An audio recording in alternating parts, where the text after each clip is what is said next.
Okay, this is Trophy Gold, Castle Amber, Part 3. I want to do a little bit of housekeeping and recap before we start.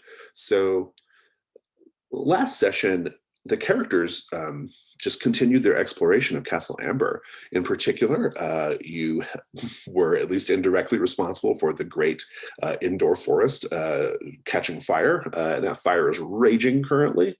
And you made it to the chapel of the Amber family, which is where the bulk of the session took place. The chapel was horrifying. There were tons of there's lots of very deadly combat encounters that took place there, and lots of undead stuff going on there. Managed to rescue an Ember who helped you sort of kind of in the next part a little bit. You made your way to the east wing of the house, which is like the sort of it was dominated by like a throne room where a pair of usurper ambers that are skeletons were sitting on on Prince Stephen Amber's throne, and there were other like skeleton courtiers in this very, very dimly lit throne room.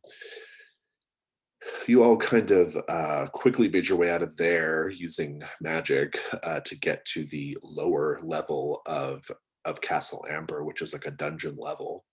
And there you encountered another Amber, Minotaur, interestingly. And importantly, you made your way to what was like a large, like an alchemical laboratory, like a wizard's laboratory. And this very, very fine powder got injected into the room that essentially was able to penetrate any cloth coverings you put over your face, and you inhaled it. It didn't affect Revel for some reason. I can't remember why. I think it was something to do with Revel's conditions. He is intangible. That's right. How did that happen? Remind us. He passed everyone through the floor by messing with the density, and it That's affected right. him. It was a devil's bargain. Yeah. That's right. So everyone but Revel was affected. You started to basically see a hallucination of sorts. You were revisited by the Amber Light, and a man who was in this sort of hallucination you were having basically said, "You're getting close. We've almost got you there." And then the Amber Light did as it did before, which was it sort of healed you and got you refreshed for the next leg of the journey, the next leg of the exploration. We have more to do in that scene when we start back up. But I do want to point out, though, if you look at the map, I actually accidentally skipped over a hallway. There's like a hallway between where the prison cells were and then the alchemical laboratory, basically between 47 and 50. There's a little narrow hallway that has doors going north and south there. So I think just from here on out, if you want to go to a certain room, just say like the number from the map. I think that'll be easiest to keep track of it. But you can always go back to that hallway and continue searching that hallway if you wish. And yeah, that's kind of where we're at. You know a few things about escaping. You know that you have to get some keys to find a silver gate, and presumably that silver gate will lead you maybe home, maybe somewhere closer to home, maybe to the next step in what you have to do to get home. That's a little unclear at this point. We do know that the East Wing had a set goal that you skipped over. The set goal was learn how to escape this place. And knowing about the silver keys in the gate does not satisfy the set goal. So out of character, you know this is not the way home. It's not the complete way back. So just kind of throwing that out there. We do have a set goal down in the dungeon, which is to find the third silver key. And so, yeah, that's kind of where we're at with everything. Did I forget anything, particularly anything specific to your characters that you want to remind us of? I was going to ask, I asked if I could borrow some paint from the man painting the moon in the cell. Did he give me any paint? I don't recall. I just watched that part of the video, and I don't think he did because you got distracted by a conversation about the swirling court. And Yes. we never settled up on like actually getting paint from him. Yeah. You're welcome to take some though. You're welcome to have some paint from him. It's fine. I think he would have. I don't think he would have denied you that. It's not worth anything, but And anything else? Okie doke. Well, with that said, let's just pick up where we were. So you all have this shared waking dream or hallucination, or maybe you're literally transported somewhere. I kind of implied that this laboratory appeared like as it would have when it was in regular use. So you're like in the same place, but it just looks different, right? And this man who is clearly protecting you says, you're almost here. You've almost made it. Like, just keep going, right? And indeed, he's going to help you keep going by healing you. And then from there, you each, everybody except for Revel, sort of, and Revel, you didn't see any of that, by the way. You're just in the amber light. You each of you who are affected by the black powder, you just doze off. Revel, you can see them just laying down in the middle of the floor in the amber light, getting whatever approximates to comfortable in this place and falling asleep. Revel, what do you do? Oh boy. After a muttered, "Are you serious?" He'll kind of get up as close as possible to Horgust's face and just, "This is not the time for sleep." You can't touch him because you're incorporeal right now. Right. I don't know if yelling will do anything, but is that what you do? Do you like yell? He yells. That is nothing. He's not roused from the sleep. And looking around, everyone's in the same state. Yes, they went out cold fast.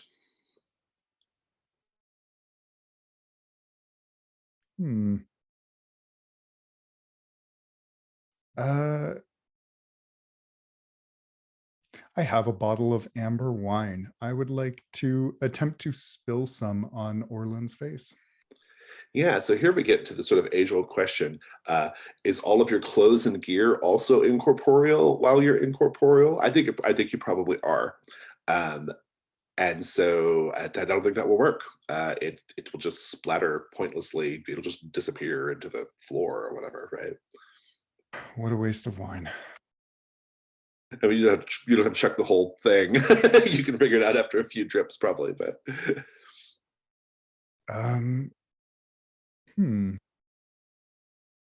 meanwhile, Orlan, you're dreaming, and you find yourself in a very colorful room. It looks like a throne room or like some kind of audience chamber. And the colors here are wildly vivid. Bright fuchsias and turquoise and amber, of course, and just these blazing colors everything's painted in or decorated in. And central in the room, sitting on a throne-like chair up on a dais, is a woman who is also, like, her hair and her skin are these wild, unnatural colors, right? And she has wings, beautiful rainbow-colored wings on her back. What do you do in the dream? Am I just actually, the first thing I do is I take a moment to like look down and make sure I'm not naked or something like that, or like, am I dressed in, but I'm not like in courtier clothes or anything. It's just, it's my same duster and my hat and all that kind of stuff and everything. Okay. So I sort of take a moment to pause and look at myself, and I kind of, just like shoot the lapels of my coat. And I say, "Madam, pleased to make your acquaintance. I am unsure how real this place is, indeed how real I am, or how real you are. Are you by chance another member of the Amber family?" She lets out like a laugh. She laughs for an uncomfortably long amount of time. like just laughing, like it, it goes for like 10, 15 seconds of laughter, right? Just a little too long. And then she smiles, and we'll come back to what she says in a moment.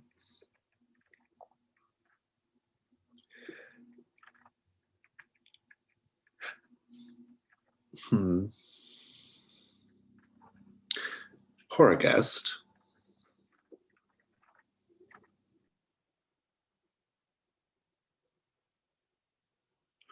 you are having a dream as well.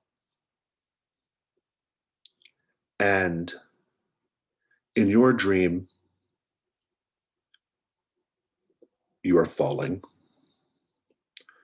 in a black, inky void. You can't see anything around you. And in the dream, you're falling for what seems to be minutes, hours, to just falling and falling and falling. And eventually, you can see down below you, there's someone else falling as well. They are maybe 10, 20 feet away, say, and they're also falling. And they are reclined in midair with their hands behind their head, just falling like this, their legs crossed. What do you do? I think Horagest sort of does the same, like reclines, because he's not uncomfortable with the darkness, but that's the darkness of the deep earth, not what is obviously an empty void. But he decides he's going to do the same thing, and he says, "Lovely day for a fall, isn't it? Who are you? Why are you falling?" He says, "Lovely day, try lovely years for me, friend." This is obviously a dream. I had another dream and I woke up in this place. Maybe if I fall for long enough, I will end up back where I started. He says, "Well, I hope you're ready to wait. I have a feeling this fall lasts for a very, very long time." You can see now that this fellow is possibly Feyborn, possibly some other species. Long pointy ears, a little taller than men usually are, dressed in kind of vivid finery. And he says, "You might as well get comfortable." Well, what else am I going to do? Every time I try to do anything, I turn into gemstones. My life is almost over. I may as well just enjoy this timeless, spaceless, meaningless void. You seem to be enjoying it, so it must be fine. Well, I don't know how much I'd say I'm enjoying it. I have certainly grown accustomed to it. For some reason, in the fall, I don't require food or sleep or anything else that mortal beings require in order to live, keep living. Are The you an void Ember as provides well? all. Says, You live in the void. Have you been exiled or buried like all these other Ambers we encounter? I don't know the ambers that you're referring to, friend. You're either lying or I'm glad that you're not an Amber because we haven't met any that we've liked so far. Says, "Well, good fall." Yes, excellent fall. I mean, of all the falls I've had, it's one of the better ones. And his falling speeds up, and he's falling faster than you, and he falls away into the darkness, leaving you there alone. And we shall come back to that.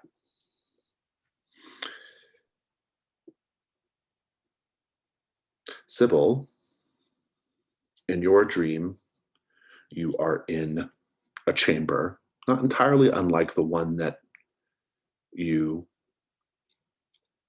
were in when you fell asleep. There are not any alchemical tools around. There are no apparent doors, as best you can tell. There is a very large number of skeletons piled up in the room, and sort of rotted away bits of armor and clothing and things like that. And above the greatest concentration of skeletons is a large hole in the ceiling, about 10 feet wide. What do you do? Well, let's if I look up, what's there to see? Just darkness, or? Yes, except at a certain point, and you have a particularly good view of it for some reason, you see someone falling from the hole. They seem pretty far up. The hole seems to go pretty high. This person, as best you can tell, as they're rapidly descending towards you, they are stretched out, their hands behind their head, and they're falling and falling. And this takes just a moment. And right before, as they come through the hole, they look and they're like, ah, and splatter on the concrete or on the stone pavement.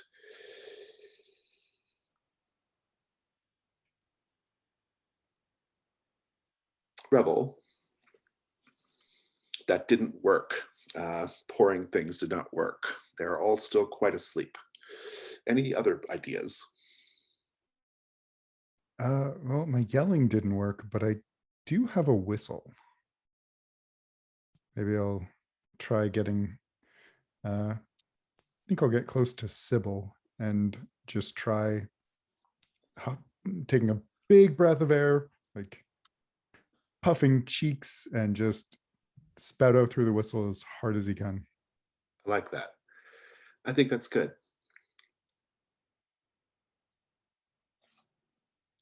Orlin, you are hearing this whistle in the distance. It's coming from behind you. This woman, this colorful woman with wings, she looks at you and she says, I can tell you are a man of the earth. You have made your life there, and you continue to try to understand its mysteries.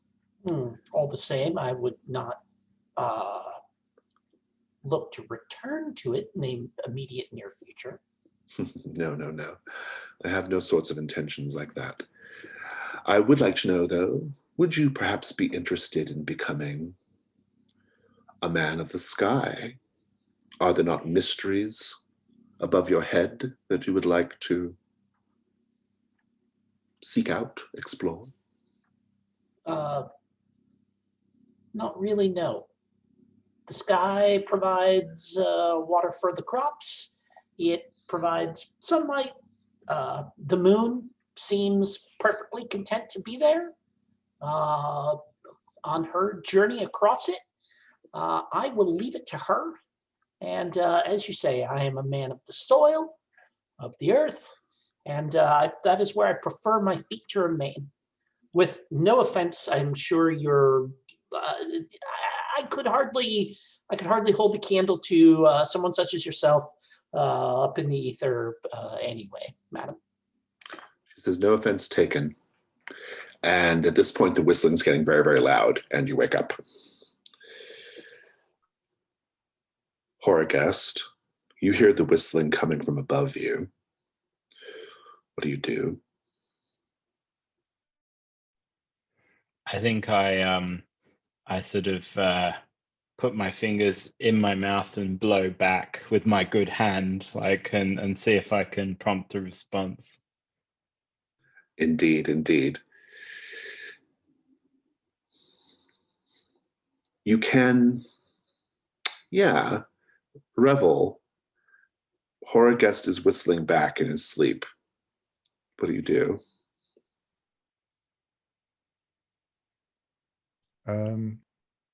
It's not exactly the point, Horgust.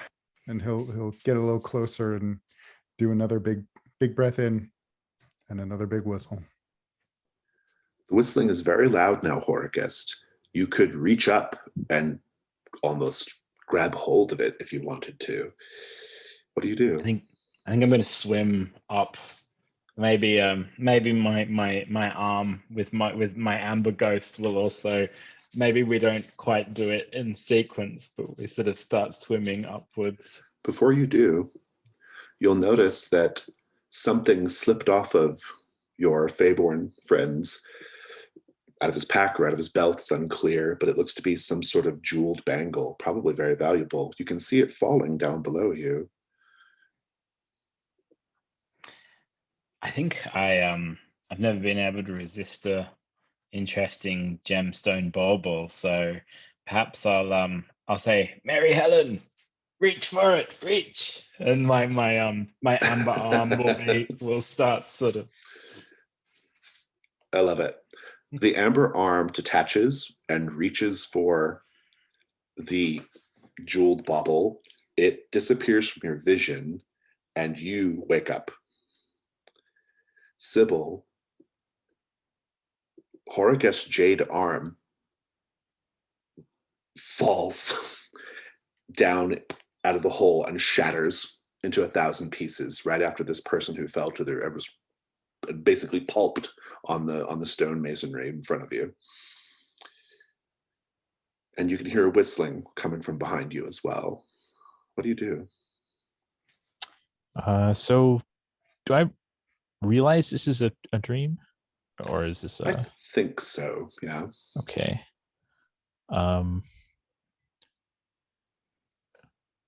Yeah, I just want to look at these skeletons and like inspect them for any clues like symbols, etc. Garments. Yeah, make a hunt roll.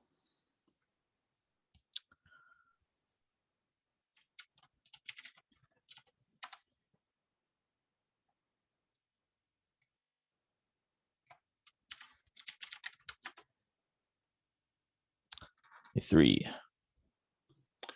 You encounter something terrible.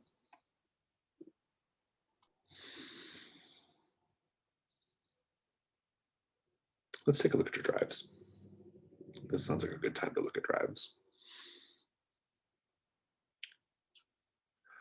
Acquire Dread Forel's Rebel Fleet. How interesting. What's your theory about what happened to the Rebel Fleet? I think Sybil has heard this rumor that the rebels, because they don't sail on the seas, they sail in the skies, and that's where Sybil wants to go because they think it will be a escape from responsibilities and etc. I love it. I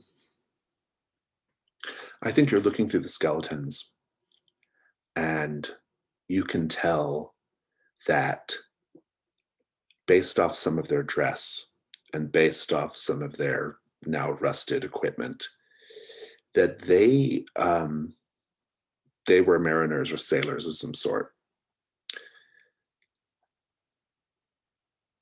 And I think you see a shredded banner or flag that is Dread Forel's flag. What does it look like?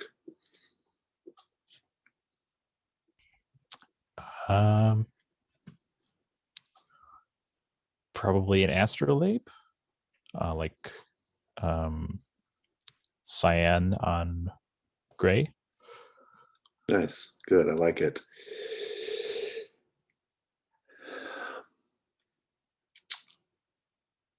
What do you do?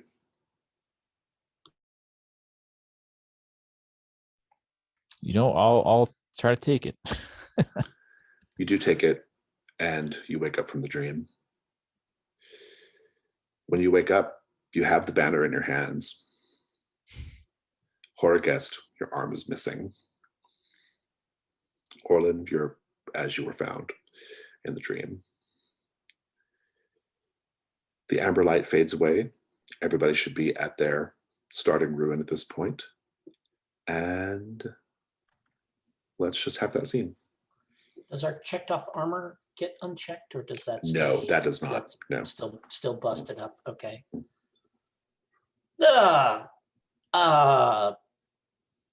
Thank you for waking me, Revel. I am not sure what sort of being it was that I encountered, but the less we have to do with such creatures in this place, I feel, the likelier we are to get home. Yes, well, and he's kind of panting from the exertion, and he lowers himself to the floor, and he says, I needed you awake. I can't do much on my own at the moment. Sybil, were you dreaming as well? Did you bring that back from your dream? Yeah, I think Sybil's looking kind of horrified at this banner, and then says, yes, and looks over at Horrorguest. You know, is it visible that your arm is gone? I'd imagine so. It sounds like something that would be tough to miss. Yeah. I think Horrorguest is looking, and also I think the whole time Mary Helen's ghost has been growing a new arm. It's been like doing fairly like like out of sync things. And Horrorguest looks at his stump and says, "No, Mary Helen, you were the only Amber I liked, mainly because you didn't talk and I couldn't tell that you were evil like the others. But nevertheless, we had an arrangement. Why did you break it?" Don't tell me you trusted her. No, of course not. I was going to chip her off with a chisel when I had the opportunity, but she could have at least grown a body and Well- gone and terrorized someone else in this Averoian place and left us alone. Well, you're free now, and that's what matters. Except I'm missing my arm just like before. Glass half full, my friend. Glass half full. Very well. I'm going to have to try harder to cure this disease. This place is counterproductive. Perhaps amongst these alchemical accoutrements, we could find something that might serve your crystal in its stead as some sort of prosthesis for you. Yeah, I like that. Can I have a look around and see if I can find anything useful to re-equip myself? Yeah, of course. Make a hunt roll. And I guess I'll use what could I use as to get a second dice?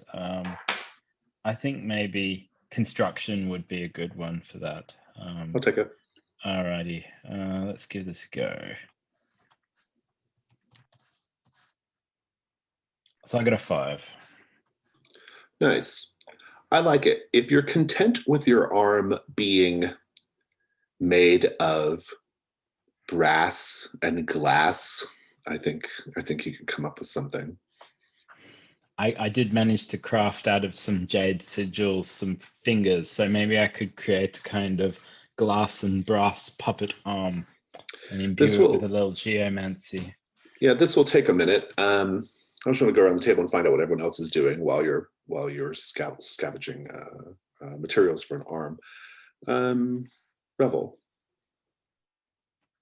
I can't remember if I did this in the last session, but I think Revel will possibly be looking through the alchemical gear, see if there's something that might trigger him to be not intangible. Yeah, go for it. Make a hunt roll. Skill in rituals help. Yeah, I'm into it. Go for it. 6. Nice. Take your token. I don't think there's anything you could notice that was like a potion or anything like that that would that's certainly nothing that's labeled that would say way to become solid again or nothing like that, right? I do think, however, while you're poking around, let me take a look at the PDF.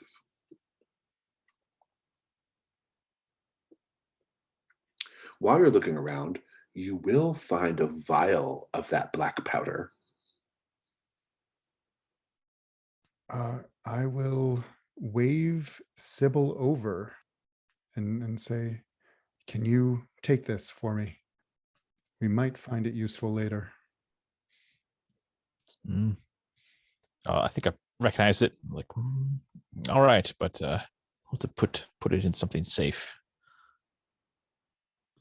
It's sealed with wax at the top, so as long as you don't break the glass tube, you should be okay. Sybil, what are you up to after you do that? So I'm trying to remember about the door out to the north. I went over to inspect it at one point. Is the force field still there? It is not. No, that has dropped. I will tell you though. Well, what do you do after that? Once you realize it's not there? Yeah, then I'm looking over the door, checking like, oh, does this have the keyholes and any other symbols and such that maybe we can find out where we are. Take a hunt roll.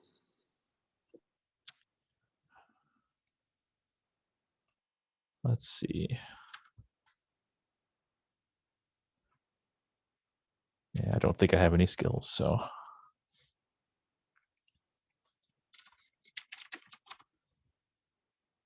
A 2. There's nothing particularly interesting about the door.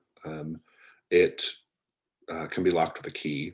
It doesn't appear to be locked. If you play with the handle a little bit, it will, it gives. And so there's nothing particularly interesting about it. However, while you are searching, you hear a very loud crash coming from the other side of it. Not immediately on the other side, but 20, 30 paces away from the door, you hear this loud crash. Like it sounds like a roof caving in. Okay. I'll run back into a room, and yell at everyone like, oh, I just heard something in the hallway. Like the roof came down.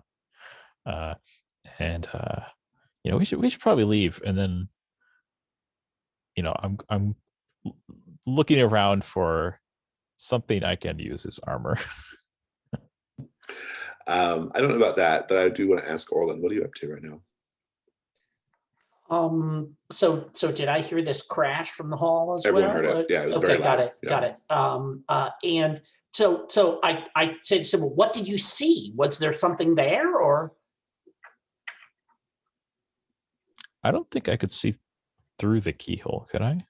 Probably not good enough. No, if you want to open the door though and look, I'll let you. No, not yet. I mean, if you're just looking through the keyhole, I'll tell you that you see the embers of flame. Okay, then yes, I'll report that. There's flames, fire, conflagration. It's probably the some sort of collapse from the fire up above then.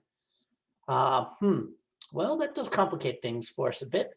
And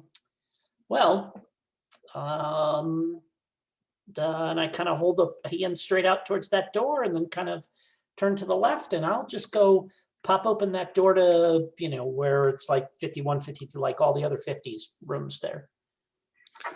It opens up and you will see that there are sconces on the walls. It's well lit. There are torches and candles and things. And you will notice that it, much like the area you entered in, it's a large space with lots of little structures in it, right? What do you do? So when you say lots of little structures, It's those All- rooms you see on the map. All of Yeah. those, so those rooms we see on the map, they don't go all the way up to the ceiling? They do, yes. They do, Yeah, they okay, go all all the way right. up, So yeah. it's like corridors around them. It's and like stuff a hallways. that. Yeah, it's like a Okay, grid of cool. hallways. Yeah. Yeah, so I'm just gonna, I'll just walk to that first door on the left. And I'll give it a quick couple of 3 knocks, tap, tap, tap. I will say, hello, Ambers, are any of you home? Make a hunt roll. Yeah, sure. Oh, do I have anything that makes? Yeah, I'm gonna knock using my crowbar to make sure that it's a good hard bam, bam, bam. An emphatic knock. An emphatic knock. Go for it. Roll 2 So, dice. yes, all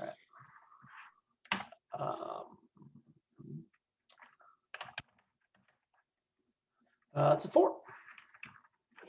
Take your token. There's no response. There's no response, but when you hit the door, it kind of pops open, right? Sure. Like the latch wasn't super Yeah, tight. yeah. And it swings open and you can see right inside. There are a few candles in the room on the floor, kind of half melted. But importantly, there is what appears to be in the center of the room, a wide circular pit filled with like a very, very shiny black liquid at a glance. That's your something terrible just because probably nothing good. in Yeah. that. That checks out. You'd have to go in a little closer to get a better look at this liquid filled pit, but that's just, you can see the glimmer from the candlelight, right? And So- yeah, and I think I holler outside, Revel or horror guest, one of you is either going to want to drink this or study this, so you should come over here. Remind me what you're doing, Rebel, right now. He was just looking amongst. Oh, that's the right. Yeah, gear. you found the black powder and stuff. Yeah, Yep. yeah. So okay, we'll just pick it up. You hear you hear Orland calling for you. He will go and approach and say, "Well, I don't think I'll be drinking anything." Oh, that's right. Oh, perhaps you could see if there's anything useful or interesting at the bottom of this, because I do not fancy a swim at this time. Well, seeing as the floor still seems to be the floor for me, sure, why not? And I think he'll just drop in. Into the room. Yep. If you go Pass into the through the room, I don't even need a hunt roll. When you go into the room, you see the pit filled with this shiny black liquid. And in the center of this pit, this is room 52, by the way. In the center of this pit, there is a glass orb floating in the middle of this liquid. And inside the glass orb, there's a silver key.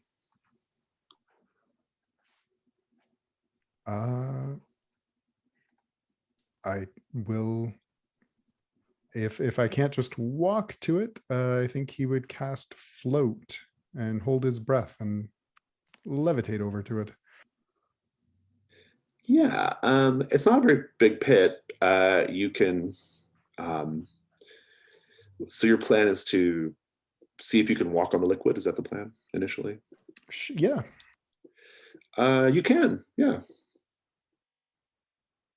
And I'm guessing that reaching for the silver key will not give the reaction I hope. No, you cannot grab the key. You pass right through it. He'll sigh heavily and turn back to Orlin and so say, "Well, there's a key." So is the key actually submerged, or is it floating on top? Or It's in a glass orb that's floating on top. okay, all right. So I say, excellent. Well, this is what we are searching for.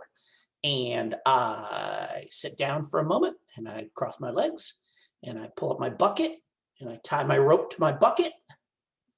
And I'm just gonna, kind of cast my bucket in and see if I can't do one of these to clang it into the orb and haul the orb over to where I am here. You throw the bucket in, and the black liquid dissolves it immediately. It just falls apart to mush as soon as it touches the liquid. Okay, so this is me doing strike through on my bucket, and I probably lost like a couple feet of rope off Yeah. the end as well. Okay, so it just sizzles, and I kind of look at my rope and I say, well, that's not going to work. Rebel, can't you? And I like make a gesture like this. Can't you make things float in the air? I can, well, considering I can't even touch it, I'm not sure that my magic will have any effect. And he will very quickly walk off of the pool and onto more solid ground. Sybil and Horgus, you'll hear this. It's not very far, this little conversation that's happening. I think maybe at this point, Horagast has finished sort of tightening up the little brass screws on his new arm, and he sort of scampers in and says, well, it's always worked before. Why don't we just make it float in the air? It's liquid, right? What could possibly go wrong if I reverse gravity? It could fall upon all of you, and you will melt into a pile of mush that will also not be able to help me out of here. That's quitters talk. And Sybil is like leaning in, at the doorway, like, yeah, try it,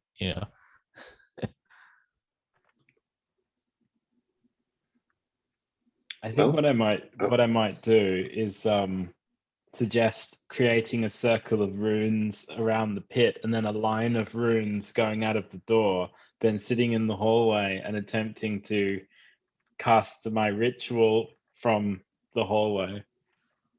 I like it. I love your attempt to avoid any any like acidic liquid, hyper acidic liquid situations. I think this is a risk roll for sure.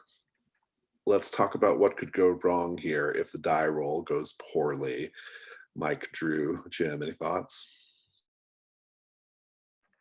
What is the ritual you're casting? I'm going to use Unfall, but I'm going to perhaps use my scroll with its geomantic runes in to do a slightly fancier circle with an extension on it that I don't normally do.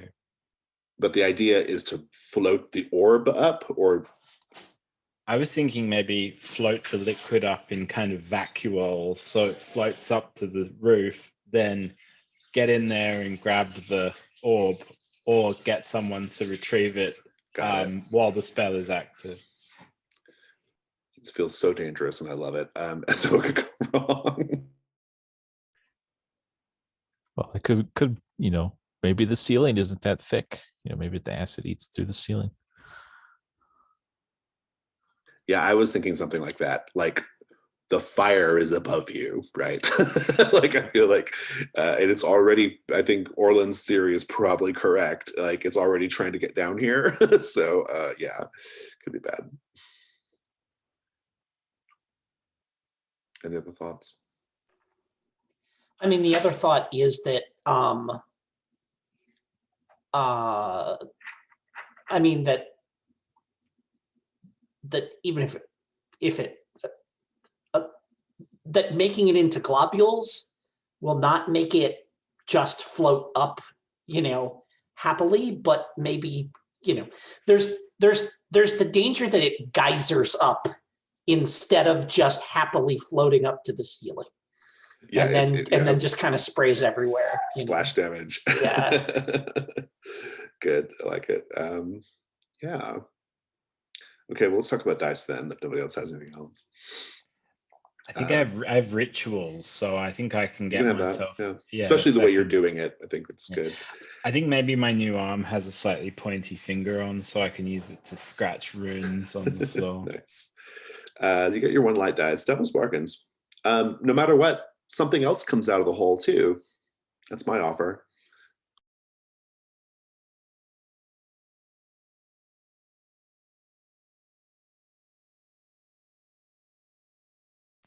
that it's pretty close to what I was suggesting or thinking. So I don't think I have anything better.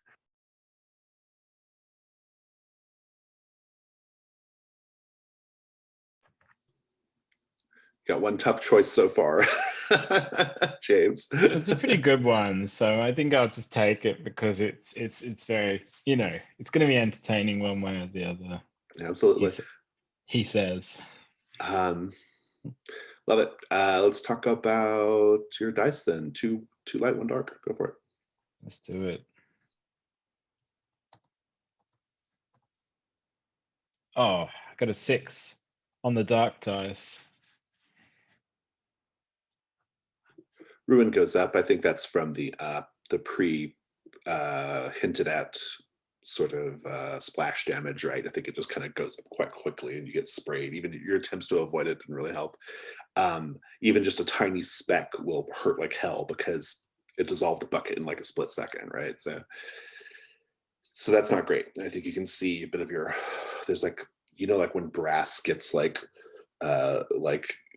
some kind of LCR or whatever gets on it, like it sort of like steams, you know, you can kind of smell that like kind of steam chemical smell coming off your new arm. But otherwise, describe the ritual. Like, how do you get access to the orb here? So I think what happens is, yeah, Horogest very carefully sort of mutters phrases from his scroll under his breath and inscribes runes around the full circumference of the pit. And then they sort of join up and create a kind of cartouche, you know, at the end near the door. And then they continue in a line out the door. And then there's another circle. And then Horogest sits in that circle. And they all glow sort of green. And it sort of, yeah, follows along and then goes around. And all of a sudden, the air just goes a bit still. And the noise all just sort of, you know, disappears. And it just sort of, yeah, like you said, like little bits of it, like little globules like this big sort of float off and he has to protect himself, but most of it sort of starts floating around the roof in these kind of lazy circles, and he sort of dashes in and grabs when you dash the in, orb. I'm gonna stop you there. When you dash in, you see something else coming out of the pit. It is insectoid. It has a lot of legs. It's rapidly crawling out of the pit into the room you're in. We're going to come back to that. We're going to take a 5-minute break. As if we needed any more reminders about how horrible Castle Amber is, there is a large insectoid creature rapidly crawling out. It looks like a kind of like a centipede, I guess. It's sort of segmented, has 2 mandibles. To your horror, you can see some of that black liquid dripping from the mandibles. And you're right there, Horogest. Who else is there with you? I'm assuming the others cleared the room if we were doing this very dangerous They did, stunt. yeah, but it won't be too hard to see what's going on. Revel can't help you fight it, which is a problem right now. But also Revel's not subject to it either, so you know, the good and the bad. What are you gonna do, Horogest? I am going to try and repurpose my anti-gravity circle into a circle of warding. I'm going to try and grab the sphere. Then I'm going to try and like rub out or change some of my runes hastily to repurpose my circle, but it will probably cause the liquid to drop out of the sky as I do so. This is a mess. If you're just trying to escape, you can just escape the room, but the thing is going to be after you. I mean, it's just going to like keep coming. So that's the deal there. Maybe I should distract it so I can grab the key rather than trying to cause wholesale chaos. I have is it using the sides of the pit to climb? Not anymore. It's out of the pit now. But yeah. Oh, okay. It was. How good does it have sort of small pointy legs that Yes. you know how? I think I'm going to throw my ball bearings on the ground and see if it falls back into the pit. I shall, I'm not giving you a risk roll on this. I will let you do this as a way of lowering its endurance because I think you're gonna have to fight this thing. But I will knock its endurance down to 7 for that. Not a terrible fight. The problem is that black liquid that it apparently ejects out of its mandibles. Every hit does 2 ruin. So that is the deal. Orlin, Sybil, are you gonna help with this fight? Yeah, it's not smart, but yeah. Let's have weak points. Say how you're vulnerable. I think the most obvious one for me is that I'm vulnerable because it basically is just like right on me, in front of me, looming over me, and all I had time to do was throw down my ball bearings. Which does keep it a little off kilter, which makes it easier to kill. And mine is 1. Sybil, Orlin?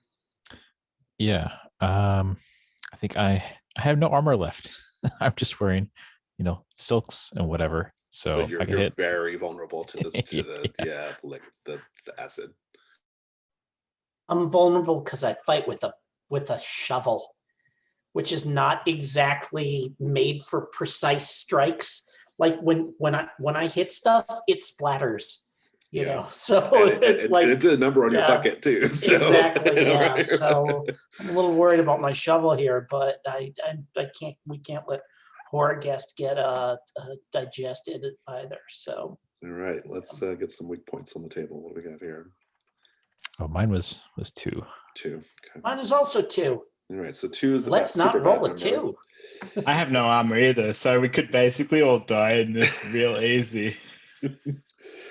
You're getting 3 combat dice. You got to do 7. Take it away, Horrorghast. Oh god, this is gonna not be pretty. So it's combat 3, right? Yeah. Okay. Oh, nice. I don't think we. Oh no, but the 2. Oh, nasty. The 2 is tragic. You should all be able to take at least 2 ruin, right? If you were, because you're all at starting ruin once we started.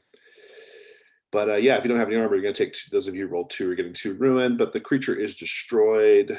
Kick it off, Horrorghast. Okay. I think Horrorghast basically has to. He sees that the thorax of the thing seems like it's very strong on either side, where the joints are to the limbs, but that there's this thin membranous bit in the middle. So he basically just starts like hammering at it with his staff, trying to like break through. And sort of ichor starts dribbling out, like black ichor and hissing, but he just keeps going and he manages to expose the core.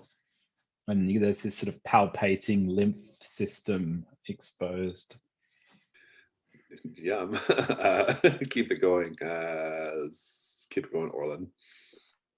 Yeah, and I mean, Horrorghast having gotten that opening, I jam my spade in there, and like I think it's like it's kind of sizzling a little bit, but it's not directly on the mandibles.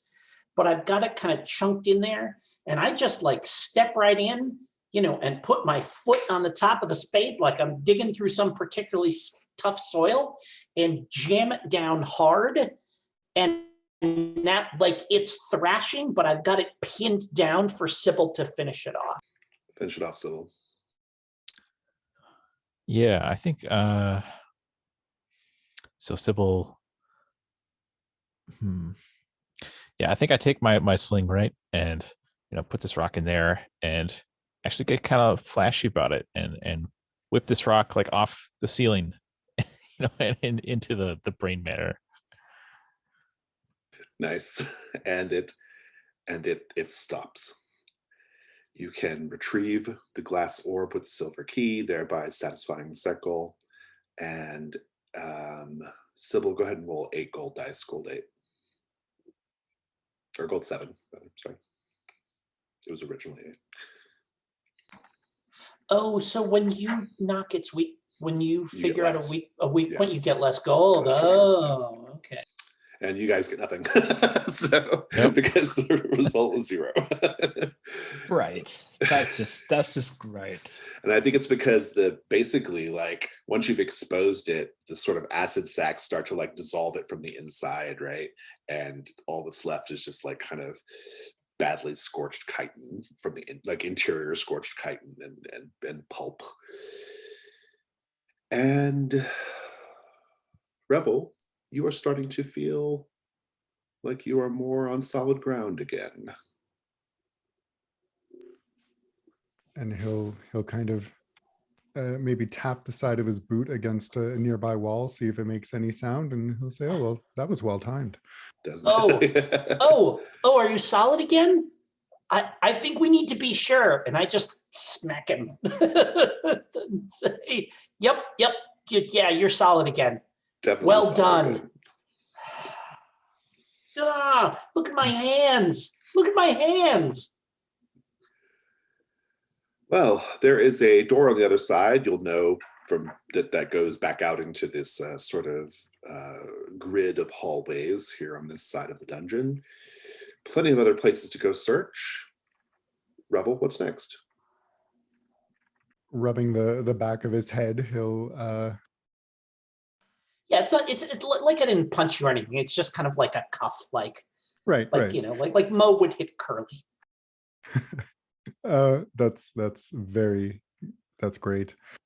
I think he will walk to room 51's door and put his ear against it, see if he can hear anything. Sure, make a hunt roll. Don't think anything will help me there.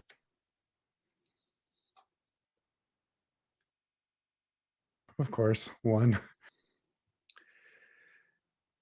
You don't hear anything, but you see near the gap between the bottom of the door and the floor what appears to be a handful of gold coins. Sometimes ones are good.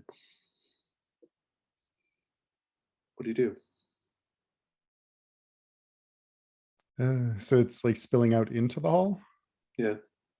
He'll just kind of tow it gently with a boot, see that it's actually coins. Seems to be.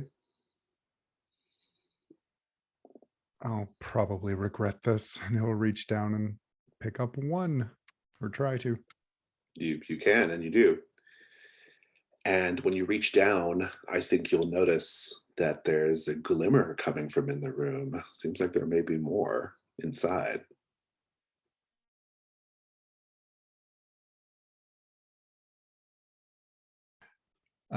Kind of fiddling with the coin, he'll consider calling out to his compatriots and then just gently turn the door handle anyway.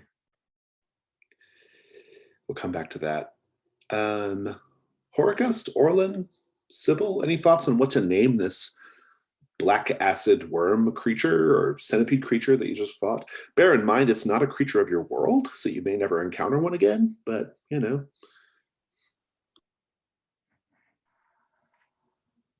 The thing in the pit.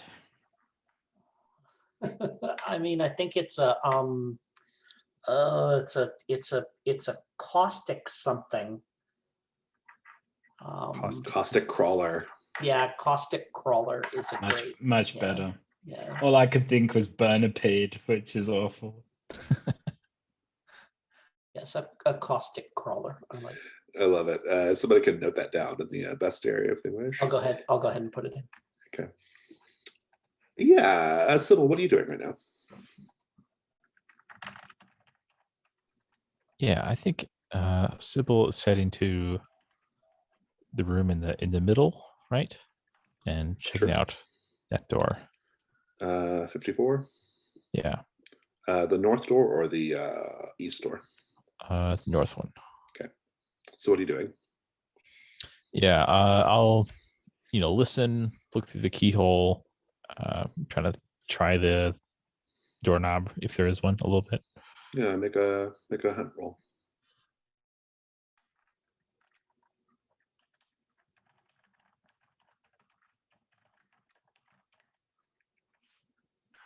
Another 2.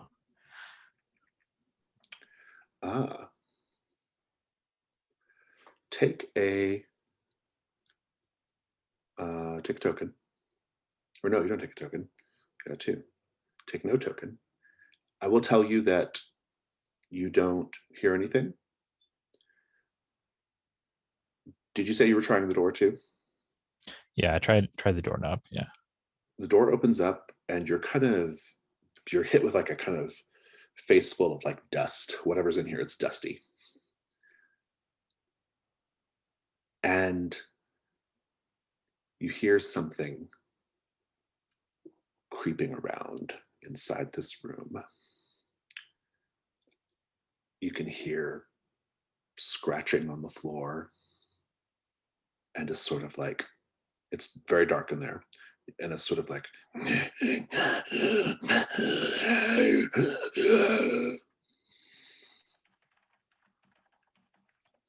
reacting to the door being opened. Sure. Then I will close the door and back away. Indeed. And you just hear it slam up against the door, whatever this thing is. Revel, when you open that door, you will see in the middle of the room, there is a great, huge pile of gold coins and gems. It's a large mound about as tall as, gosh, like the height of like a coffee table, maybe even taller, like a big mound of coins and gems. What do you do? And the room is lit with torches.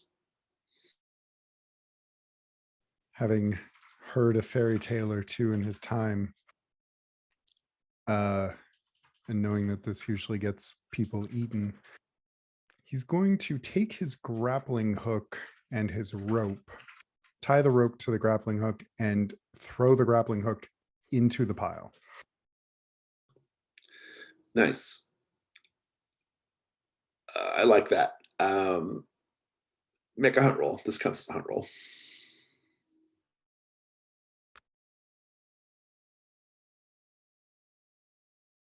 Uh, 4. Take your token. The grappling hook gets stuck to the pile. You can't pull it back.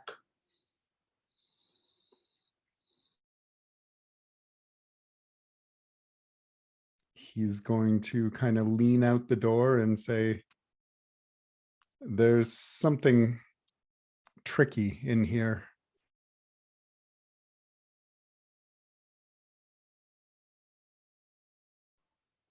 It may have eaten my grappling hook. I mean, you can see your grappling hook. It's just like laying on the pile and it won't move. It's physically will not move. I think Hargest turns up sniffing the air and says, "There's gold in there. Gold." There is. Yeah. Before and you can hear- enter, try pull this rope. And Hargest pulls on the rope and says, most peculiar. And he gets out his tuning fork and says, "Time for some detecting." Some detecting, indeed. We'll come back to that moment. Orlin, what are you doing right now?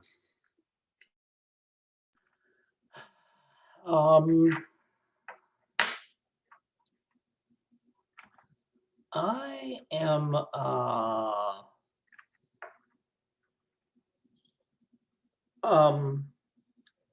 just gonna go back to Area 50 for a moment. And find something like cool to put on my hands and stuff like this. Sure, yeah. And we kind of went around looking at the all the various alembics and the whole alchemical setup.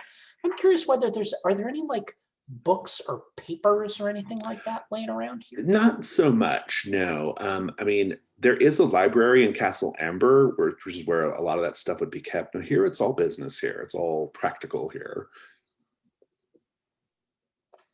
Okay, yeah, so I'll kind of take a moment just like I said, kind of cover my, get, and then I'll just walk back in and, oh, what sort of trouble have you gotten yourself into now? As I, walk up on my friends, and I see the grep. Yeah. see the Well, grappling you'll see hook sitting- Sybil also, like, Yeah. probably first. You'll see Sybil first, like, having just slammed a door shut and something like slamming up against the door. Right? Oh, At 54.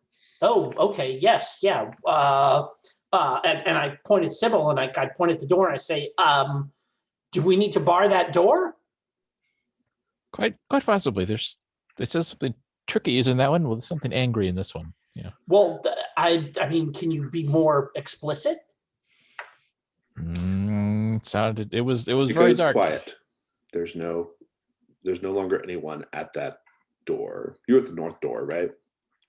Yeah.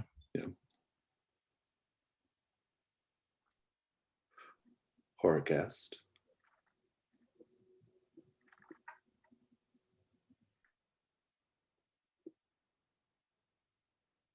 We didn't specify which door to 51 you're at, so I'm going to say you're on the west one. And you're in that little hallway between 54 and 51. And you hear the door from 54 behind you slowly opening. What do you do? I turn around with my tuning fork in hand and try and attune myself to what's coming, the threat at hand. There's no time to do anything like that. The door opens and you see this gaunt, gray-fleshed, gangly creature having just opened the door, and it's hunkered down like Gollum, and it has talons on its fingers and a mouthful of razor-sharp teeth.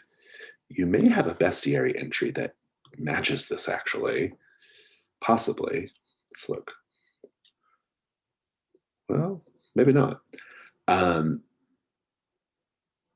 And it's just like, it just bares its fangs and just lets out like a terrible hiss at you. And it's like spring-loaded on its haunches.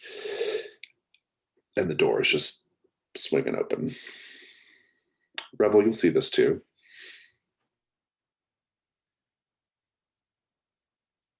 Yeah.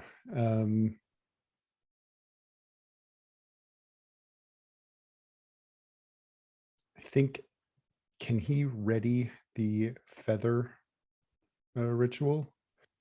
And Yes, that's a fast-acting ritual. Absolutely. Yeah.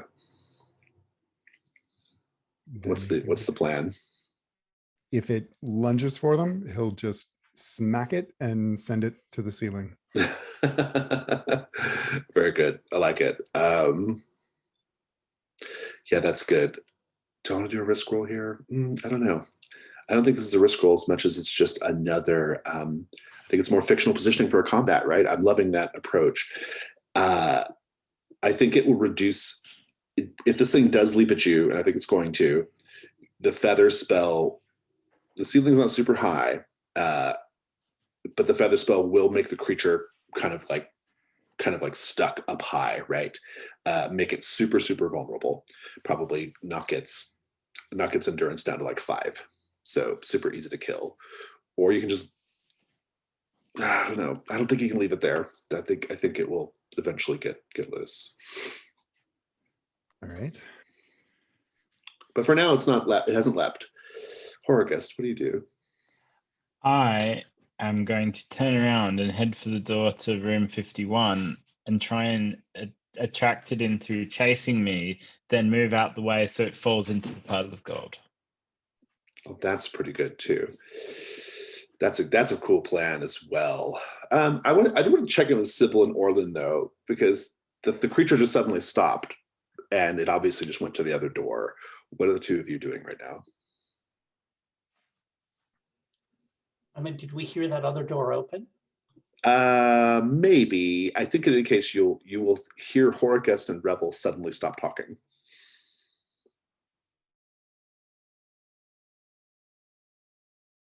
You're muted. I look at Sybil, and then I actually kind of pop the door open and peek into the room. Yeah. The thing is, on the other side of the room, in the other doorway, currently hunched over, you can spy across the way Horgus and Revel at attention, trying to figure out what to do about it. The room itself seems to be pretty empty. There are just it's just a bunch of dusty, empty shelves, although there is on one of the shelves what appears to be a large scroll tube. But otherwise, at a glance, it doesn't seem like there's anything in there. Then I'm going to pause and see, like if it's no longer in the doorway, then I'm just going to bolt across the room and slam that door shut and lock it out of its own room. Oh, so you're going to force it out of the room. Well, I mean, it sounded like it was, I mean, if it's still in the room. Oh, I'm no, just he kind gonna- of stepped out into the hall. Yeah. Got it. Okay, yeah. Well, if it's stepped out into the hall, then I'm just gonna like book it across and bam, slam that door shut. Any kind of latch or whatever I can throw on it there, if You I have that. like jam my crowbar into the jam so they can't get back in. You can have that for free. Cool. It startles the creature, and the creature instinctively leaps. So we have like two things here. You can either chase Horrorguest, or we can do the floated up to the roof. I'll let you guys decide as players which you prefer. I think I'm a fan of letting it land on the gold. Yeah. This is a I think good risky move. we could run over and I could sort of Horrorguest could sort of gesture, and we could both stand in front of the door to 51, and then when it comes, we'll just both, like, when it leaps, we'll just dive to the floor and it'll leap over us into the room and we'll slam the door. This is a risk roll for sure. Sybil, what are you doing right now? Just out of curiosity before we do that. Well, I think I'm following Orland's shenanigans and barring the other door. Nice. So Orland, you're just in the room then. Okay. Well, I think we're both in the room. Oh, you I both don't go in know. there. Okay. that's Yeah, fine. me and that's fine. yeah, that's fine. like I ran across and barred the door. Sybil barred the door that we came in through. So you're We've you locked are the in creature there. out of its own room. Yeah. Very good. Well, let's have a risk roll then. Horgus, this was your idea, so why don't you do it? What could go wrong here, folks? I mean, the goal sounds like the goal is just to get the creature to leap onto the gold, right? Or just leap through the doorway, even if it doesn't quite hit the gold, as long as it's in the room, we lock You it can in shut with the the door, gold. yeah. Exactly. Sounds good. Jim, Mike, Drew, what could go wrong? I mean, the most obvious thing is that it just, like snags one of them with those claws on the way by, and whatever nasty thing that happens when you get, your face scratched by it is, happens even though, in passing, even though there's not an actual fight. I mean, I think it might just be a fight, right? I mean, I think like that would probably lead to fight. That's another possibility. Yeah. Any other thoughts? It could, it's harsh, but it could drag someone into the room, right? Yeah, could happen. Yeah, Drew, any thoughts? Both end up on the gold. Yeah. The gold pile could kill it, and then we have to fight whatever that is.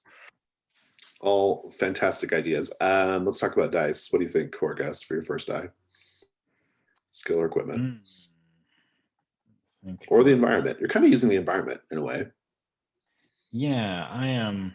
I think I have I think of a skill that's appropriate, unless it's like sacrifice, like sort of offering myself up as bait and then sort of jumping away like an old mountain goat just at the last minute. I think you're using the environment for sure, because you're trying to use close behind the door and stuff. So I think regardless, you're going to get that light die. The real interesting thing is going to be the devil's bargain here.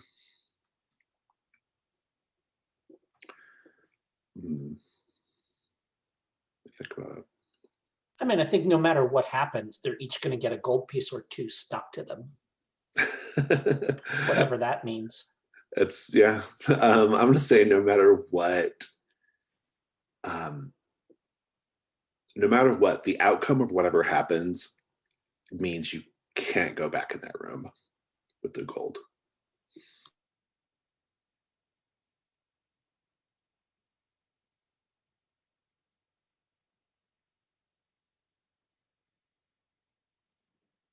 I got nothing. Yeah. Perhaps something or someone owns this gold. They're going to be very angry. What do you think, James?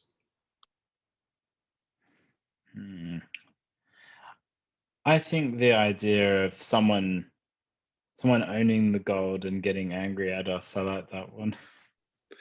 Yeah, that's an interesting idea. I'll have to think on that one for a minute, but you got 2 light dice. I think dark die is automatic, so go ahead and roll it up. Yeah, I was gonna say, I was assuming that was an automatic risk. Oh, nice. I got a 6 white. Nice. Narrate your success. So yeah, I think we both kind of stand, on our tiptoes in front of the door, ready to go, and this creature kind of shambles across and like crouches down, and we can see, because it obviously like hops like a toad or whatever almost, then it's when it's springing, and we both just fall to the floor, sort of prone, and it, with a sort of gurgling hiss, like hops right over us and then makes this despairing kind of gurgle and then sails through the air. And then there's this like clanging noise and like, clattering noise, and presumably then something unpleasant happens. It does. When you shut the door, all you do, you just hear that creature that leaped in, like suddenly like yowling and hissing. You hear something else in there with it, thrashing around, and there's just like something going on in there. And then eventually it all goes quiet, and all you hear is just the clink, clink, clink, clink, clink of gold coins on the stones. Sybil and Orlin, you're in this dusty, mostly empty room. Orlin, what are you doing? I'm zeroing in on the shelf that you said actually still had something on it. Yeah, there's a scroll tube on there. Oh, I'm going to snag that and take a look. Yeah, I'm gonna share that with you. Find it.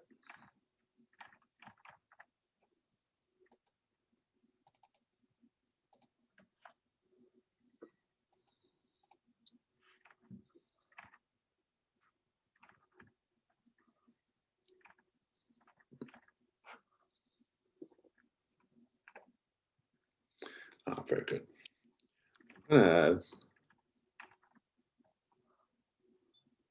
Hold on.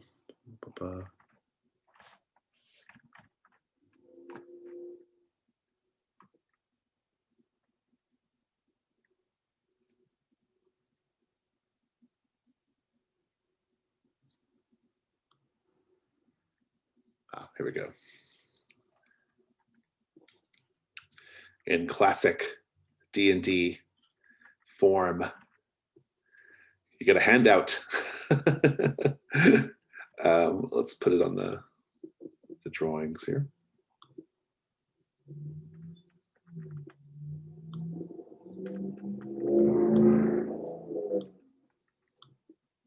This is what is on the scroll.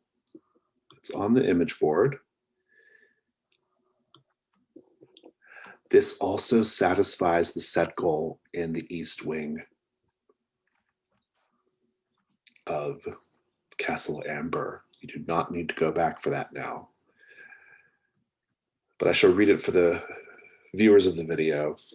To those who would be free, the secret that will break the curse surrounding Castle Amber and lift the gray mist is engraved on the inside lid of Stephen Amber's casket. To summon Prince Stephen's tomb from beyond space and time, 4 magical items are needed. The 4 items, the enchanted sword of Solaire, the viper-circled mirror, the ring of Abon, and a potion of time travel, can all be found in Avalon, I hate that word, our old homeland. Touch ring to viper's tail, anoint the sword with the potion, shatter the mirror with the sword, and Prince Stephen's tomb will appear. Search first for the gate of the silver keys. And then scrawled at the bottom, in another handwriting, are some notes. Solaire, enchanted sword, Sephora, Malachi, Vionnet, the viper circled mirror, Gaspard du Nord, Paragon, the ring of Ebon, Luc le Chardonnier, and then some other French words, Les Bouts, Jimé, potion of time travel, and some other names, clues about how to find these things. Can I just go ahead and spend a hunt token to hang on to the case that we found this scroll in? Oh, if you want another treasure, you can. If you want like a treasure worth 1 gold, Yeah, sure. Yeah. Give me a treasure worth 1 gold. Yeah, Please. at the bottom of the scroll tube falls out as well a small thumbnail-sized emerald worth 1 gold. Sweet.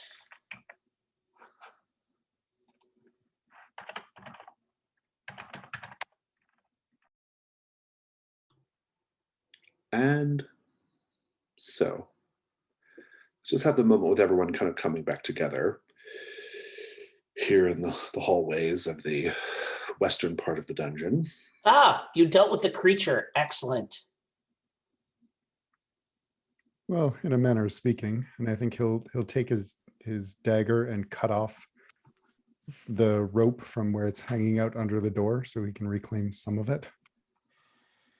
Well, in a place that's full of rooms with deadly things, it only makes sense to make one of the deadly things destroy one of the other deadly things. It's just good common sense.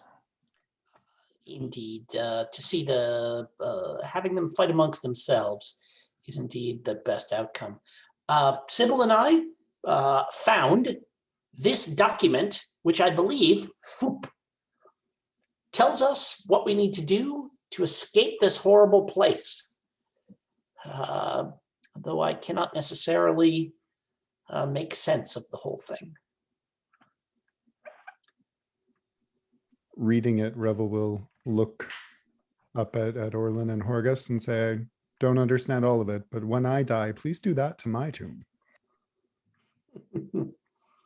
Yeah, I think Sybil will ask for it. And yeah, I think I will try to interpret this scroll with a ritual. Oh, you have which That's ritual right. is this? Yeah. Yeah, with parse. Very good. I don't need to roll. Just having parse and some time will let you do this. I will tell you that there's this is surprisingly straightforward. There are no mysteries here. There are no secrets in this. It's literally the way to get to first find Prince Stephen's tomb. I will tell you this though. Your parse ritual will reveal that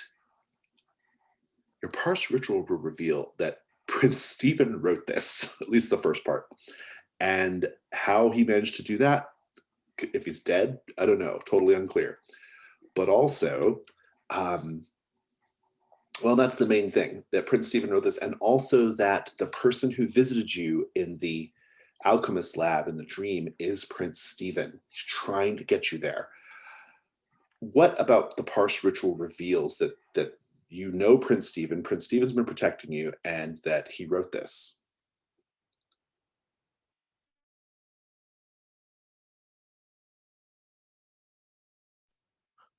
Perhaps.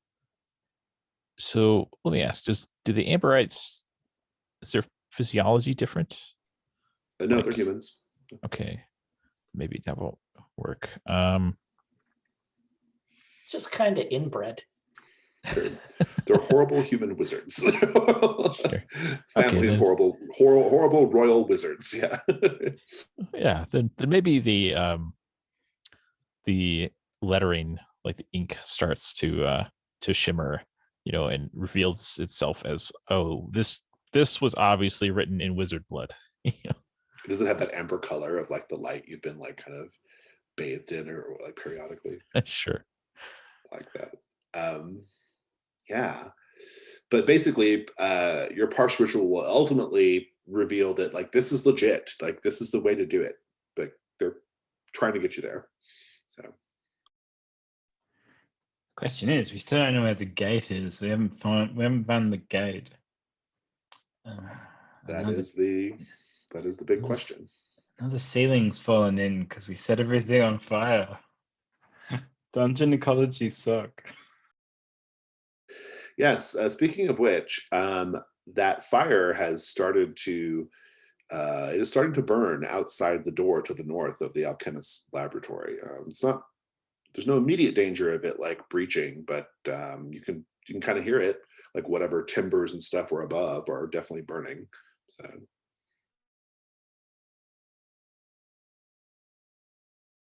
Yeah, I think I'll suggest, we can't go that way. The only other way is out, by that puzzle we saw, right?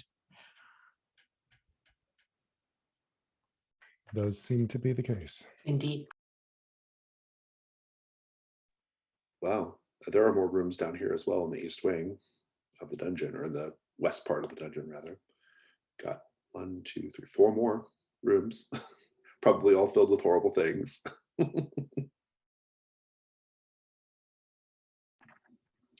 Do we have 3 keys or 4 keys? You have all 3. Do we need to get that one key out of the orb? Probably eventually. My friends, a mere score of yards away from us, sits one of the ambers in a cell, who might be able to tell us where this gate that we're looking for is. I'm sure he's bored, and perhaps if we ply him with tales of our mayhem here, it might amuse him sufficiently that he would share that information with us. We know He he's didn't seem- interested in the swirling court too. He would probably also be interested in the fact that the roof is going to collapse and they're going to burn up if they don't leave. Something tells me the Ambers are not afraid of simple pedestrian threats like fire. Perhaps he'll appreciate the gesture. Or he'll send us into the wrong room to be eaten by another pile of gold. Indeed, but now we have nothing. Perhaps, as I said,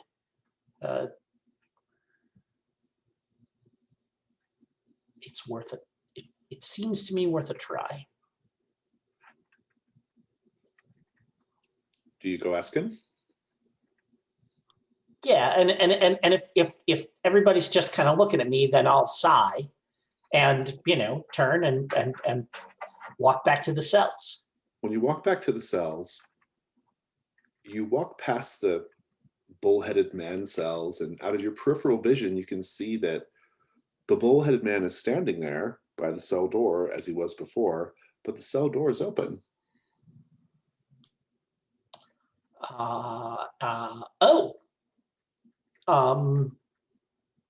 Like He's still just standing there, but not busted open or anything, but just open, like slightly ajar kind of thing, like swung that. open. Swung all the way open. Okay, all right. I tip my hat. Good day, sir. And I'm just gonna, I'm gonna put on a brave face, walk right past him. Walk over to the guy with the paints. Which Amber was that? I can't remember. Let me see. What was his name? Gaston, I believe. Gaston, that's right. Gaston Amber turns around and says, hello again. Did you find what you were looking for? We believe we have. Well, we're not entirely sure what we're looking for. We have found things that interest us. Let me say that. In fact, what we have found is that we need to be looking for something else, something called a silver gate. Yes, the silver gate. Well, you will find it somewhere in Castle Amber. Perhaps a hint. Is there something? Is there some sort of an exchange that we can arrange? in exchange for the information. Oh, you should also know, sir, that the collapse of this area in a conflagration of fire and death is imminent. Ah, well, that is a problem. If you can find a way to let me out of my cell, I will happily tell you what I know about the Silver Gate. And so I just kind of, and I turn and I look at the open door to the Minotaur cell and I say, well, he seems to have, and then I say, wait, he was here voluntarily. Yes, but, well, my horrible sister Isabel came down here and opened his door. With the presumption that he would cause some sort of mayhem, or? I think Isabel just likes to see what will happen sometimes. I feel, and I turn to him, I feel terribly impolite talking about you as if you're not here, sir, I say to the Minotaur. Oh, he won't respond. Well, let me consult with my friends and we will put our heads together and see if we can't free you from this place, because regardless of your views towards the rest of the Amber family and your role in all of these machinations, I would hate to see you be burned up, and I would hate even more to see your beautiful artwork charred as well. So pardon me a moment, sir. I'll return presently. And he goes back to his painting. Yep, and I'll walk back out and I'll kind of shrug and quickly relate what the conversation I had and what's going on with the dude with the Minotaur at the open door. Let's go get some black goo from that pit and daub it on the log. A capital idea. Daub it with what? That's the point. That's the problem. We don't know. We don't have anything, but we won't just. Yes. What if we? No, we know. The glass sphere that contained the key was not affected by the goop. So merely all we need do is, I mean, so did the glass sphere like unscrew or something for us to get the key out? Or are we walking around with a glass sphere? I think you have the glass sphere at this point. It Okay. looks like you have to break it to get into the key. Yes, perhaps we just hit this with a mallet and scoop some of the ichor up and transport it very carefully, mind you. And if anything, if indeed that lock is matter that can be affected by this substance, then perhaps that will do the trick. I think Sybil will look at you like quizzically and then go in the other room and try to find like a vial or beaker or something.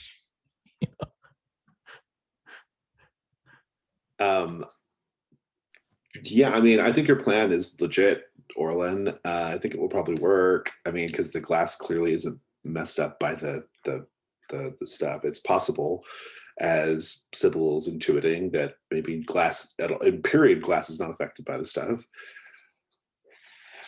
What's everyone else doing? You can find a vial, no problem, Sybil. Yeah, then Sybil hands the vial to you, Orlin's like, here, use this. You don't have to break the sphere and try to scoop it with that. We need the key anyway, I say as I shrug and like just, hit the glass ball with my crowbar. Yeah, it'll smash. And you can get the key. And there's probably enough of a piece, a concave piece to do that with. Yeah. Revel, what are you doing right now? Yeah. Could I turn my hunt token into a thing found in the alchemy room before I lose it again? Of course. The alchemy room. I think that's the safest place. Yeah, you will find a potion that is in a sort of beaker-shaped flask. The liquid inside is, well, the glass is green, so it's hard to say what color the liquid is, but this has the distinction of being sealed up pretty well. Nothing else really is. It's stuff's either empty or just, It's just a bunch of just junk. But this is an intact potion of some sort.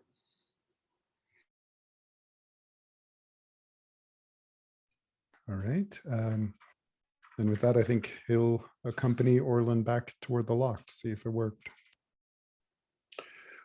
When you go back to the cells, you will walk by the bullheaded man's cell to see that the bullheaded man is not there anymore. Ah, we're just in time. I fear your companion has abandoned you, sir. He says, We oh, shall he endeavor hasn't to, abandoned me. He's always around. well, we shall endeavor to prove at least as entertaining as he has been. And step back, if you would, please. We have concocted a plan that I am as curious as anyone to see whether this will work. And it does.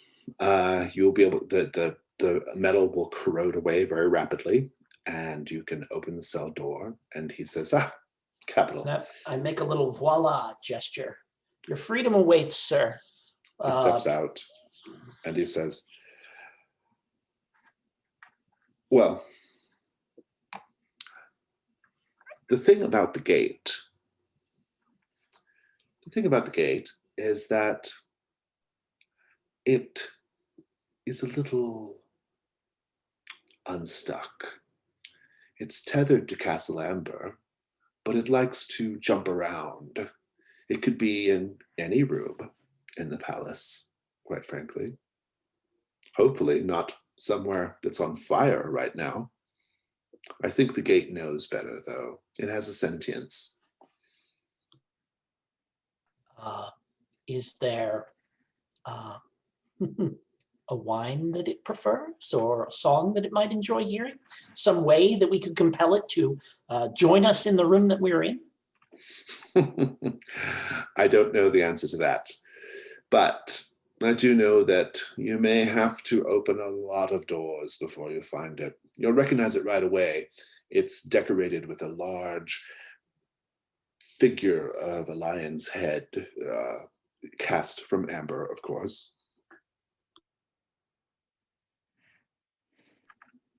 Well, then we shall continue on our way. I wish you joy in whatever mayhem it is that you will participate in with the rest of your family, sir. Revel, you'll notice that the bull-headed man is quite suddenly standing behind Gaston. Quietly, silently, unmoving. What do you do? Is it like a threatening or protective kind of standing? It's just a looming sort of standing.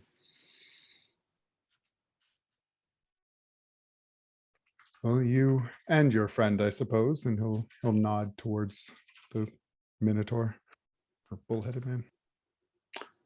Gaston says, oh, it's behind me, is it? He is, yes.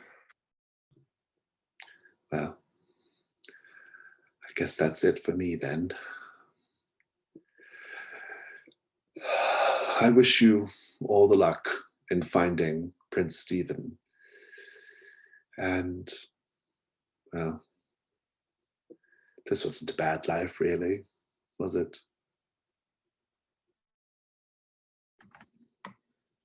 Sir, if indeed this is your final trip back to the castle, is there something that you would like us to do with your painting? I was making it as a gift, and he says, but I'm afraid I ended up putting too much of myself in it. No, let's stay there. There's nothing to be done with it now.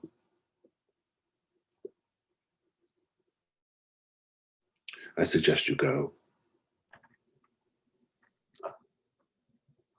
And and gone. A Which little direction? bow. Back to the laboratory? Yeah, I feel like back to the laboratory is where we gotta go.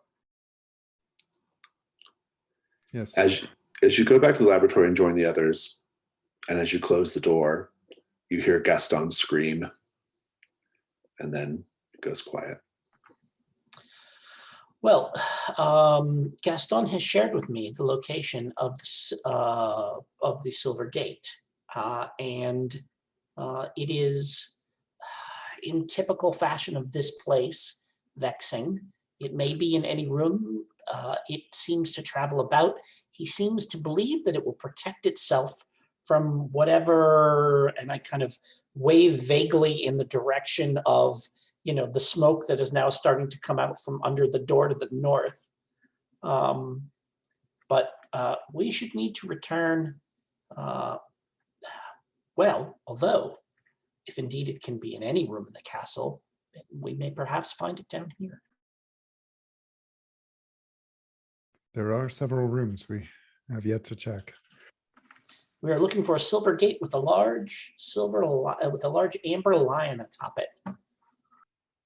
Haragast says, well, attunement to things of the earth and metal, of course, originally comes from the earth, is something of a specialty of mine. Here, gather the keys together.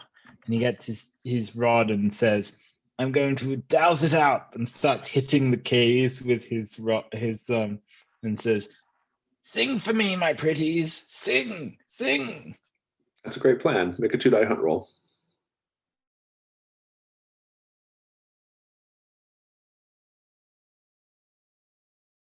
Got a 6.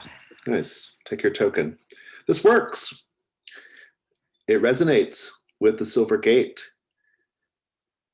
Leads you to room 57 on the map. How do you perceive this? How do you know it's working? I think it sort of sings like they're like I don't know, like the magical key equivalent of a sort of a cappella. They all have like different tones of, and they go, and you could sort of follow them, and they sort of do these polyphonic humming noises, and they get more sort of feverish in pitch as you go in the right direction. Awesome. Do you all go in? Yes. Inside this chamber, it's empty, if not for at the very far end, of the very far wall, across from the door, you see the gate. It is a silver gate, as advertised, and behind its bars, you just see what appears to be kind of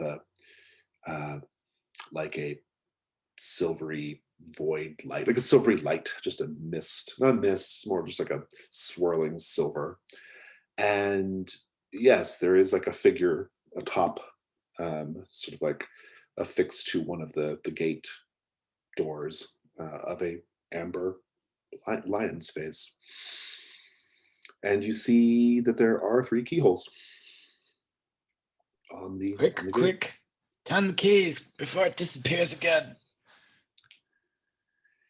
You Rebel can will do all, 3 of you can grab a key, put the keys in, turn the keys, and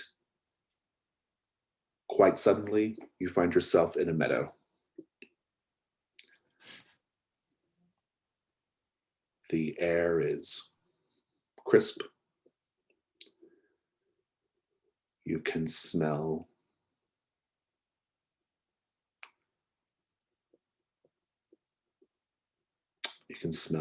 sort of grass, and there are trees here and there, sound of birds and other animals. And there is in front of you a stretch of land. You're on a slight elevation. You can look down and see what appears to be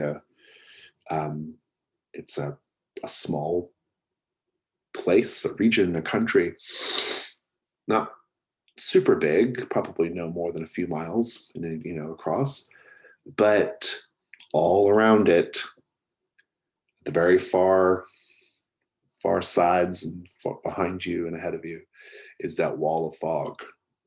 This whole little region is bounded by the wall of fog. And I think that's where we'll end the session. And we shall do the second half of Castle Amber in June.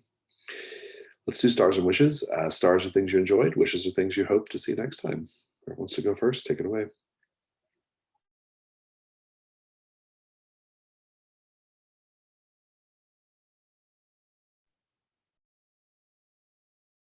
I really liked the dreams. That was fun to hear about and see how they kind of interconnected. It was very neat. And also just a star for how we all dealt with the various enemies that we encountered or didn't deal with them, which was a nice little twist.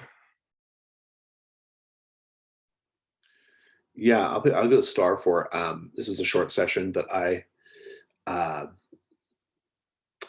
had a good time with it. Oh, I also forgot to mention before we end, the last thing you would have been aware of is Prince Stephen's amber light glowing around you again and reducing your ruin again. But yeah, at the end of every session that happens. So yeah, I had a good time. I liked the I thought there was a lot of good problem solving going on, which I thought was great. Enjoyed that a lot. Felt very OSR-ish. And I loved the bullheaded man, that whole like kind of weeping angels, creepy sort of like thing going on with him, right? I loved all that. And yeah, the dreams were a lot of fun. Yeah, it was good. We managed to pack a lot in 2 hours, to be honest. It was a good time. Yeah, I like the I don't know, action to get positioning to reduce the endurance thing. That was cool. That's in the rules. Yep, you can do that. If you describe like how you are, like you can lower the endurance by like basically using the environment or something that would give you an advantage, right? So. And I definitely want to throw a star at Mike for use of that parse ritual, which was friggin' awesome. That was totally cool. And I like that when it's, I like seeing people use those rituals. That was kind of an OSR-y way to use that ritual. OSR-y, is that it? Well, everybody knows what I mean when I say that. But like it was a very kind of like clever, because like we could read it, no problem. It was in open text. But to use that ritual to get like a little extra info out of it to kind of, sort of tweak it around the edges, that was very cool. And I really like that. And it's neat to see the rituals come with a little bit of a penumbra around them where you don't necessarily have to, like risk yourself every time you use them if you're using them in a little more subtle way like that. That was really cool to see. Or if there's just time, right? Like if you just have time Sure. to sit Yeah, and not in the middle of a fight or whatever. Yeah. And I usually treat those kinds of rituals like that. Like I rarely make you do a roll for those types of rituals, especially if you're not like, if there's nothing pressing, right? Like if you're not like, like you need to find something out quickly or you're going to die. Like if it's not that, then it's like, just do the ritual. Well, that ritual had been burning the hole in my pocket for 3 sessions. So That was great. I'm so glad you got to use it finally. That was very cool. I think my star is I love how big this is. I know this is naive because I know like everyone except for me knows about Castle Amber, but I love how it basically is like a mega dungeon, and I think that when it's in sets, it really feels like a massive mega dungeon, and I love the sort of size of it. So, and I also love how there's just so many moving parts to it as well. Yeah, and the the second half that we'll do in June is super interesting as well. I feel like I've done since I've done the castle part, I feel like it's okay for Tom and I talk about it on Fear of the Black Dragon, which was one of my main objectives. But that second half is a little more freeform as compared to the first half. So, but I'm good at that, so I think it'll be okay. That's my wish, I guess, is to see. I'm ready to like. I'm excited to like translate the second half of Castle Amber, which is notoriously sketchy. And by sketchy, I mean like not super filled in. Will be fun to see how I can. I'm interested to see like how I make that work in Trophy Gold. It might work better for Trophy Gold, honestly, than like a super detailed one. So.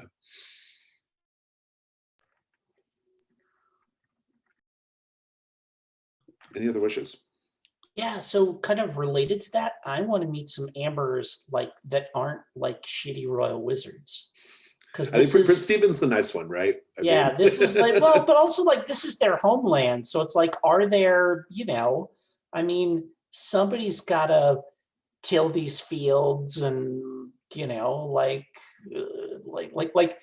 you can't have a kingdom if all you have is kings. So to meet some of the like Amber cousins that are like, not so keen on, either like super pissed off because they don't get to live in the castle, or contemptuous of the whole thing, or like who did it for a few years and then quit because it sucks so hard. Like I want to meet some of those Ambers. I'm really looking forward to some more lesser Ambers. yes, yeah. But some, but like the Ambers that are not like, just completely marinated in the decadence of that castle. Interesting to see whether it just kind of is something that just runs in the family regardless, or whether there's something about the castle itself that is also corrupting. I'm curious about that. I think my wish is I have a feeling out here in Averoigne there's going to be more sort of Clark Ashton Smith Easter eggs, and although I know it's not like intrinsic to the setting, I'm a big fan of the Averoigne stories, so I love just random things popping up here and there. I'm probably gonna get totally wrong because I've never read them. So I thought about like reading some before this, but I was like, no, the module says don't worry about it, so I'm not gonna worry about it. You got a month, so that's true. It's fair. Yeah, a busy month though. I think my wish is so it didn't come up this session, but I would really like a bigger narrative bridge between spending the hunt tokens to accomplish the set goal, right? Like how like translating, like how do the tokens actually do that, because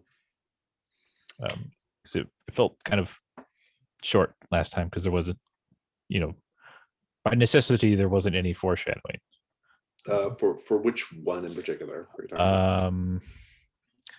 Well, I remember most distinctly with the finding the key in the West Wing, I think. Oh yeah, that one was just like because you're on your way out. Yeah, right, basically. Yeah. Mm-hmm. So that one, like just out of character, that key is actually somewhere else in the manor, but because it's kind of like it's in another part of the wing. But I don't know, you guys were like kind of moving on. I didn't feel comfortable being like, yeah. Well, Isabel runs out of this room way down here and she's like, I've got a key. And she's, I mean, I guess I could have done it that way, but I don't know, like maybe like some sort of question and answer thing, or sure, yeah. Work for it a little bit more. Yeah. Well, sometimes the set goals are interesting because like when they're more like get past a creature type set goals, those are fun because like you spend the tokens and you just instead of rolling dice, you narrate getting away from the creature, right? Like so you kind of take turns like doing that. And so that's kind of like that's typically how I would handle a set goal like that anyway. But yeah. I guess that's another sort of little star for me is I love how sinister being healed at the end of the session is. I know that it seems like a sort of boon, but just being kept alive, it's really quite macabre, and I think like the more times it happens to us, the more we've nearly died so many times, and I just love how the tricky thing is you don't get your armor back, right? So it's like you're being kept here, but you're kind of like more vulnerable than you were when you first started, right? Like you can't leave, which is an issue. So it's like you gotta be careful. Yeah. All right. If there's nothing else, is there anything else? We're all good. I think I'm good. Okay, doke. Well, I'm going to stop the recording.